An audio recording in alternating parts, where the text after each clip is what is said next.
രേണു സുധി ഇപ്പോൾ ബിഗ് ബോസിലേക്ക് കയറാൻ പോവുകയാണ്. ഫസ്റ്റ് ഡേ മുതൽ രേണു സുധി ഉണ്ടാകും എന്നുള്ള വിവരം തന്നെയാണ് ഇപ്പോൾ പുറത്തു വരുന്നത്. അപ്പോൾ അതിനു മുമ്പ് കുറച്ച് കാര്യങ്ങൾ സംസാരിക്കാനുണ്ട് രേണു സുധിയെക്കുറിച്ച്. ഈ രേണു സുധിയെക്കുറിച്ച് സോഷ്യൽ മീഡിയയിൽ പൊതുവേ അത്ര ഒരു നല്ലൊരു അഭിപ്രായമല്ല. വളരെ മോശമായിട്ടുള്ള കാര്യങ്ങൾ തന്നെയാണ് ഈ രേണു സുധിയെക്കുറിച്ച് ചർച്ച ചെയ്യുന്നത്. അത് സ്റ്റാർട്ടിങ് മുതൽ, അതായത് ഈ ഒരു ദാസേട്ടൻ കോഴിക്കോടുമായിട്ടുള്ള ഒരു റീല് വന്നിട്ടുണ്ടായിരുന്നു. ആ ഒരു റീല് ഇട്ടപ്പം മുതലുള്ള നെഗറ്റീവ് കാര്യങ്ങളാണ് രേണു സുധിയുടെ ജീവിതത്തിൽ സംഭവിച്ചുകൊണ്ടിരിക്കുന്നത്. അതിന് മുമ്പും ഒരുപാട് കാര്യങ്ങളൊക്കെ നടന്നിട്ടുണ്ടെങ്കിലും അതൊന്നും അത്ര വലിയൊരു ഇമ്പാക്റ്റ് വന്നിട്ടുണ്ടായിരുന്നില്ല. ഈ ഒരു റീലിന് ശേഷം ഒരുപാട് പേര് കമൻറ്റ് ചെയ്യുന്നുണ്ട്, നിങ്ങളൊരു ഭർത്താവ് മരിച്ച സ്ത്രീയല്ലേ, ഇങ്ങനെയൊക്കെ കാണിക്കാവോ സോഷ്യൽ മീഡിയയിലൂടെയൊക്കെ വന്നിട്ട്, നിങ്ങൾ വീട്ടിലിരിക്കണ്ടേ, പുറത്തിറങ്ങി ഇതേപോലുള്ള കാര്യങ്ങളൊക്കെ കാണിക്കുമ്പോൾ നിങ്ങളെ മരിച്ചുപോയ ഭർത്താവിനെ ഓർക്കണ്ടേ, ഇങ്ങനെയൊക്കെയാണ് ഓരോരുത്തർ വന്ന് കമൻറ്റ് ചെയ്യുന്നത്, ക്രിട്ടിസൈസ് ചെയ്യുന്നത്. അങ്ങനെ പലതരത്തിലുള്ള നെഗറ്റീവ് കമൻറ്റാണ് ഈ രേണുസുധിക്ക് വന്നുകൊണ്ടിരിക്കുന്നത്. എനിക്കറിയാൻ മേലായിട്ട് ചോദിക്കുക, ഈ രേണുസുധി എന്ന് പറയുന്ന ഈ ഒരു വ്യക്തി നിങ്ങളെ എന്തെങ്കിലും പറഞ്ഞ് പറ്റിച്ചോ, അല്ലെങ്കിൽ നിങ്ങൾക്ക് എന്തെങ്കിലും പൈസ തരാനുണ്ടോ? ഒന്നുമില്ല. വെറുതെ ഒരു എന്താ പറയുക, സോഷ്യൽ മീഡിയ ഹൈപ്പിന് വേണ്ടിയിട്ട് വെറുതെ ഇങ്ങനെ ഓരോ നെഗറ്റീവ് കാര്യങ്ങൾ പറഞ്ഞ് ഇങ്ങനെ ഉണ്ടാക്കുക. ഈ ഭർത്താവ് മരിച്ച സ്ത്രീകളൊക്കെ വീട്ടിലിരിക്കണം, അല്ലെങ്കിൽ പുറത്തിറങ്ങുമ്പോൾ പർദ്ദയിട്ട് നടക്കണം എന്നൊക്കെ പറയുന്നത് ഒരുതരം എന്താ പറയുക, സ്വന്തം വീട്ടിലെ കുട്ടികൾ ഭക്ഷണം കഴിക്കുന്നുണ്ടോ എന്ന് ചെക്ക് ചെയ്യാൻ ഇവർക്കൊന്നും സമയമില്ല. പക്ഷേ ഇങ്ങനെയുള്ള കാര്യങ്ങളൊക്കെ ചെക്ക് ചെയ്യാനാണ് കൂടുതൽ താല്പര്യം. ഇതൊക്കെ പോട്ടെ എന്ന് വെക്കാം. ഇതിനെക്കാട്ടും വലിയ കുറേ നെഗറ്റീവായിട്ടുള്ള കാര്യങ്ങളായിരുന്നു പിന്നീട് സംഭവിച്ചത്. ഈ രേണുസുധി ഒരു ഇൻ്റർവ്യൂവിൽ എന്തോ പറഞ്ഞിട്ടുണ്ടായിരുന്നു, വീട് ചോരുന്നുണ്ട്, ഉള്ളിലേക്ക് വെള്ളം കയറുന്നുണ്ട്. അതിൻ്റെ മേലിൽ അവർ കേൾക്കാത്ത പഴിയില്ല. എല്ലാ യൂട്യൂബേഴ്സും അതേപോലെ തന്നെ സോഷ്യൽ മീഡിയയിലൊക്കെ വളരെ നെഗറ്റീവായിട്ടായിരുന്നു രേണുസുധിയെക്കുറിച്ച് പറഞ്ഞിട്ടുണ്ടായിരുന്നത്. ഒരു വീട് ദാനം കിട്ടിയതാണ്, സമ്മതിച്ചു. അത് അവർ വെറുതെ കിട്ടിയതാണ്. അവർ സമ്പാദിച്ച പൈസ കൊണ്ട് ഉണ്ടാക്കിയ വീടല്ല.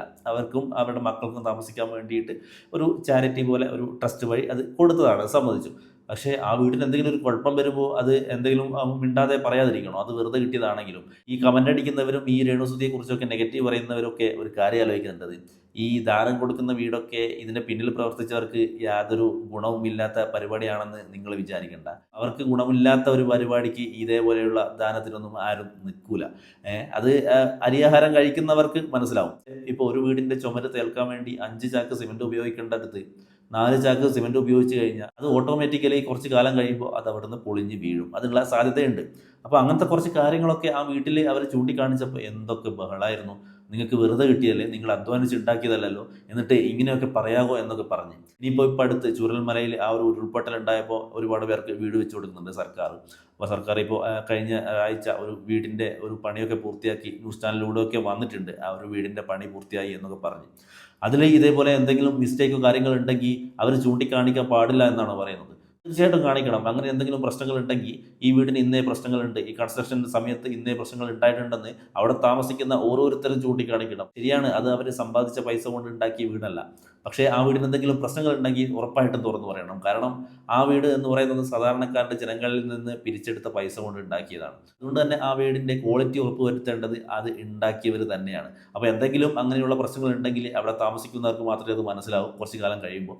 അപ്പോൾ അവർ എന്തായാലും അത് ചൂണ്ടിക്കാണിക്കുക തന്നെ വേണം.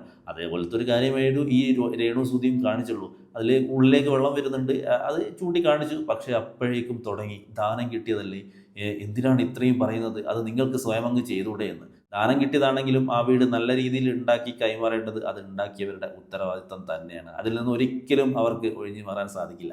ഇനിയിപ്പോൾ ബിഗ് ബോസിലേക്ക് പോകുന്നതിന് മുമ്പ് തന്നെ ഒരുപാട് പേര് ഇങ്ങനെ വിമർശിക്കുന്നുണ്ട്.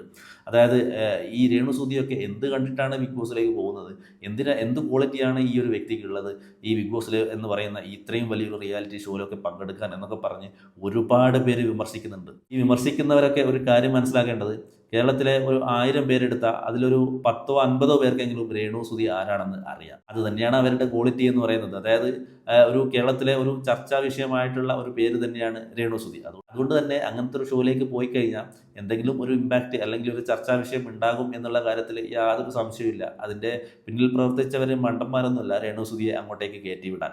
എന്തായാലും രേണുസുധി ബിഗ് ബോസിൽ പോയതുകൊണ്ട് ഇനി നെഗറ്റീവ് ആവാനൊന്നും സാധ്യതയില്ല. കാരണം അത്രയ്ക്ക് നെഗറ്റീവാണ് പുറത്ത്. അപ്പോൾ രേണുസുധി എന്ന് പറയുന്ന വ്യക്തി ആരെയും പിടിച്ചു പറിക്കാൻ പോയിട്ടില്ല, മോഷ്ടിച്ചിട്ടില്ല. അവരുടെ ജീവിതം മുന്നോട്ട് കൊണ്ടുപോകാൻ വേണ്ടി അവർ ഓരോ റീൽസിനും അതേപോലെ തന്നെ ചെറിയ ചെറിയ ഷോർട്ട് ഫിലിംസൊക്കെ അഭിനയിച്ച് പൈസ ഉണ്ടാക്കി മുന്നോട്ട് പോവുകയാണ് ചെയ്യുന്നത്. അത് എന്തോ ഒരു മാരക തെറ്റാണ് എന്നുള്ള ഒരു രീതിയിലാണ് ഈ സമൂഹം അല്ലെങ്കിൽ ഈ സോഷ്യൽ മീഡിയയിലുള്ള ആളുകളൊക്കെ കാണുന്നത്, അങ്ങനെയാണ് പ്രതികരിക്കുന്നത്. എന്തായാലും ഈ ഒരു മൈൻഡ് സെറ്റ് ഈ മലയാളികളുടെ ഒരിക്കലും മാറാനൊന്നും പോകുന്നില്ല. ഈ ഭർത്താവ് മരിച്ച സ്ത്രീകളൊക്കെ വീട്ടിലിരിക്കണം, ഈ വെള്ള സാരിയൊക്കെ എടുത്ത് പുറത്തിറങ്ങാൻ പാടില്ല, വീട്ടിൽ നിന്ന് പുറത്തിറങ്ങുമ്പോൾ പർദ്ദ ധരിക്കണം എന്നുള്ള ചിന്താഗതി തന്നെയാണ് ഇപ്പോഴും മെജോറിറ്റി ആൾക്കാർക്കും. അല്ലാതെ ഇതേപോലുള്ള കമൻ്റൊന്നും നമുക്ക് കാണാനും സാധിക്കില്ല. പക്ഷേ രേണുസുതി സോഷ്യൽ മീഡിയയിലൂടെ കാണിക്കുന്ന എല്ലാ കാര്യങ്ങളോടൊന്നും ഞാൻ യോജിക്കുന്നില്ല. ചില വാക്കുകളൊക്കെ ഉപയോഗിക്കുമ്പോൾ സൂക്ഷിക്കണം, അങ്ങനെയുള്ള കാര്യങ്ങളൊക്കെ ശ്രദ്ധിക്കേണ്ടതുണ്ട്. അപ്പോൾ അങ്ങനത്തെ ഒരു ശ്രദ്ധക്കുറവുള്ളത് കൊണ്ട് തന്നെ ആ ഒരു വഴി തന്നെ ഒരുപാട് നെഗറ്റീവ് വന്നിട്ടുണ്ട്. ഈ വീടിൻ്റെ കാര്യത്തിലാണ് ഏറ്റവും കൂടുതൽ നെഗറ്റീവ് വന്നത്. പക്ഷേ ആ വീടിൻ്റെ കാര്യത്തിൽ കുറച്ചൊക്കെ രേണുസുതി പറയുന്നതിൽ കാര്യമുണ്ട് എന്ന് അരിയാഹാരം കഴിക്കുന്ന എല്ലാവർക്കും തന്നെ മനസ്സിലാവുന്നുണ്ട്. ഇത്രയും നെഗറ്റീവ് പുറത്തുള്ളത് കൊണ്ട് തന്നെ ഈ തുടക്കത്തിലൊക്കെ രേണുസുതിക്ക് ഈ ബിഗ് ബോസിൽ പിടിച്ചു നിൽക്കാൻ അത്യാവശ്യം കുറച്ച് പാട് തന്നെയായിരിക്കും. കാരണം കുറച്ച് സമയമെടുക്കും ഈ നെഗറ്റീവ് മാറി ഒരു പോസിറ്റീവ് വൈബാക്കി കൊണ്ടുവരാൻ വേണ്ടി. എന്തായാലും രേണുസുതിക്ക് കുറേ കാര്യങ്ങൾ ബിഗ് ബോസിൻ്റെ അകത്ത് ചെയ്യാൻ സാധിക്കും. ഈ രേണുസുതി എന്ന് പറയുന്ന പേര് കൊണ്ട് തന്നെ ഒരുപാട് ചർച്ചാ വിഷയങ്ങൾ ഈ ബിഗ് ബോസിന് പുറത്ത് ഉണ്ടാകും എന്നുള്ള കാര്യത്തിൽ യാതൊരു സംശയമില്ല. ഒരു ജെന്യൂനായിട്ട് അല്ലെങ്കിൽ നല്ല രീതിയിൽ കളിക്കുന്ന ഒരു വ്യക്തിയാണെങ്കിൽ ഉറപ്പായിട്ടും രേണുസുതിനെ സപ്പോർട്ട് ചെയ്യണം. കാരണം അത്രയ്ക്ക് കഷ്ടപ്പെടുന്നുണ്ട്, അത്രയ്ക്ക് വിമർശനങ്ങൾ പുറത്ത് കേൾക്കുന്നുണ്ട്. ഈ വിമർശനങ്ങളൊക്കെ കേട്ട് ഇങ്ങനെ ചുമ്മാ ഇതേപോലെ ചിരിച്ച് നടക്കുക എന്ന് പറയുന്നത് അത്ര നിസ്സാര കാര്യമൊന്നുമില്ല. നല്ല തൊലിക്കെട്ടി വേണം, മനസ്സിന് നല്ല കരുത്ത് വേണം, അത് പോസിറ്റീവായിട്ട് എടുക്കാനുള്ള ഒരു മനസ്സ് വേണം, ഇങ്ങനെയുള്ള കാര്യങ്ങളൊക്കെ വേണം. അങ്ങനെയുള്ളൊരു കഴിവ് രേണുസുതിക്ക് ഉണ്ടെന്നാണ് തോന്നുന്നത്. അല്ലാതെ ഈ ഷോയിലും പോവില്ല. കാരണം ഈ ഷോയിൽ പോയി കഴിഞ്ഞാൽ അത്യാവശ്യം ടഫായിട്ടുള്ള കുറച്ച് കാര്യങ്ങൾ അതിൽ നടക്കും, പിടിച്ചു നിൽക്കാൻ ബുദ്ധിമുട്ടാണ് എന്നൊക്കെ അറിയാം. പക്ഷേ എന്നാൽ കൂടെ അതിൽ പോയത് എന്ന് പറയുന്നത് അതിനുള്ള കോൺഫിഡൻസ് രേണുസുതിക്ക് ഉള്ളത് കൊണ്ടാണ്. രേണുസുതി ബിഗ് ബോസിൽ നല്ല രീതിയിൽ കളിക്കുന്നുണ്ടെങ്കിൽ, നല്ല രീതിയിൽ കാര്യങ്ങൾ മുന്നോട്ട് കൊണ്ടുപോകുന്നുണ്ടെങ്കിൽ എന്തായാലും ഉറപ്പായിട്ടും ഈ ഇപ്പം നടക്കുന്ന ഈ നെഗറ്റീവൊക്കെ പെട്ടെന്ന് ഒരു പോസിറ്റീവ് വൈബിലേക്ക് മാറാൻ അധികം സമയമൊന്നും വേണ്ടി വരില്ല. കാരണം അങ്ങനെ ഇതിനു മുമ്പ് വന്ന ഒരുപാട് പേരും ഇങ്ങനെയൊക്കെ മാറിയിട്ടുണ്ട്. അതേപോലെ തന്നെയായിരുന്നു കഴിഞ്ഞ തവണ കപ്പെടുത്ത അഖിൽമാരാൻ. പുറത്ത് അത്യാവശ്യം കുറച്ച് നെഗറ്റീവായിട്ട്, അതായത് ഒരു അഹങ്കാരിയായിട്ടുള്ള ഒരാളൊക്കെ ആയിരുന്നു അതിൻ്റെ ഉള്ളിലേക്ക് കയറുന്നതിന് മുമ്പ്. പക്ഷേ അതിൻ്റെ ഉള്ളിൽ കയറിയപ്പോഴാണ് മനസ്സിലായത് ആൾ വളരെ കൂളാണ്, വളരെ പോസിറ്റീവ് മൈൻഡുള്ള ഒരാളാണ്, എല്ലാം വളരെ പോസിറ്റീവ് സെൻസിലെടുക്കുന്ന ആളാണ്. അങ്ങനെയാണ് പുള്ളിയെ എല്ലാവരും ഇഷ്ടപ്പെട്ട് തുടങ്ങിയതും ആ ഒരു ഷോയുടെ വിന്നറായതും. അപ്പോൾ ഈ രേണുസുതി വിന്നറാവും എന്നൊന്നും ഞാൻ പറയുന്നില്ല. പക്ഷേ അത്യാവശ്യം ഒരു 50 ദിവസമൊക്കെ പിടിച്ചു നിൽക്കാൻ കഴിവുള്ള ഒരു വ്യക്തി തന്നെയായിരിക്കും. എന്നാലും ഈ രേണുസുതിയെക്കുറിച്ചുള്ള ഈ കോൺട്രവേഴ്സിയൊക്കെ ശരിക്കും ആവശ്യമാണോ അല്ലെങ്കിൽ അനാവശ്യമായിട്ടുള്ള കാര്യങ്ങളാണോ എന്ന് നിങ്ങൾ തന്നെ, ഈ വീഡിയോ കാണുന്ന നിങ്ങൾ തന്നെ ഒന്ന് കമൻറ്റ് ചെയ്യും.